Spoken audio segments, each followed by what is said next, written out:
There is something very human about the words in Proverbs 24, verses 33 to 34. It reads, a little sleep, a little slumber, a little folding of the arms to rest, and your poverty will come like a robber, and your need like a bandit. It doesn't speak about a big failure. It doesn't say you made a terrible decision and everything collapsed. No, it speaks about something small, a little sleep, a little slumber, just a little folding of the arms. And yet, over time, those little things lead to something devastating: poverty, lack, and loss. This is not just about physical laziness. It's about spiritual drift. Now, when we move to Matthew 23, verses 14 to 30, Jesus speaks very strongly to the scribes and Pharisees. He calls out the hypocrisy. On the outside, they look righteous. They tithe, they pray, they follow rituals. But inside, something is deeply wrong. He describes them as whitewashed tombs, clean and beautiful on the outside, but full of death on the inside. So what connects these two passages?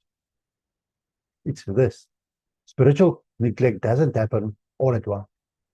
It happens slowly, quietly, respectably. The Pharisees didn't wake up one morning and decided to become hypocrites. It started with small compromises.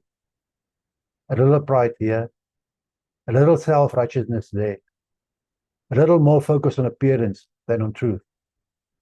Over time, their hearts drifted, even while their religious activity increased. And that's the danger. You can look spiritually busy, but be spiritually asleep. Proverbs warns us about a little sleep. Jesus warns us about a false righteousness. Both are pointing to the same issue: a heart that is no longer awake to God. Let's make this practical. A little sleep today might look skipping time with God because you're tired. Then tomorrow, you skip again. Before long, it becomes a habit. Not a big rebellion, just a slow fading process. A little folding of the arms might be ignoring something God is prompting you to do. Forgive someone, reach out, pray. But you delay and delay again. Eventually, your heart becomes less sensitive. And then, like Proverbs says, poverty comes like a robber. Suddenly, you feel spiritually dry, distant, empty. You wonder how you got there. But it didn't happen suddenly. It happened slowly. Now look again at Jesus' words in Matthew 23. He isn't just angry. He is warning. He says in essence, don't settle for appearances. Don't clean the outside while neglecting the inside. Because here is the truth. God is not impressed by outward performance. He looks at the heart. You can say the right words, attend the right services, even serve in the right places, and still be drifting inside. That's why this message matters so much. The enemy of your faith is not always open rebellion. It's often quiet neglect. Not turning away from God, but just not leaning in anymore. So what do? First, we wake up. And that's really what Proverbs is calling us to. Wake up before the damage is done. Pay attention to the small things. Don't dismiss them. Small habits shape big outcomes. Second, we pursue authenticity.